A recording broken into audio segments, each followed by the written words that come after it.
how to fix can't sign into Cash App. So if you're having trouble signing into the Cash App application, there are a couple of ways on how you can fix this. First of all, if you're opening up Cash App and it's not letting you log in, it could also be that Cash App is not available in your region. So in that case, you can simply try using any VPN services that you might have in order to be able to connect to a certain VPN network, and hopefully that would solve the problem.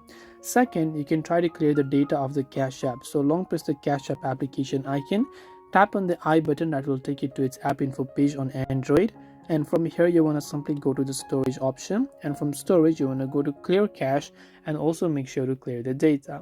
And as soon as you've done that, you should be able to hopefully solve the problem. Last but not the least, you want to simply go to your Play Store or your App Store, and in the search bar you want to search for Cash App and see if the Cash App has an update, and if it does, then make sure to update it to the latest version.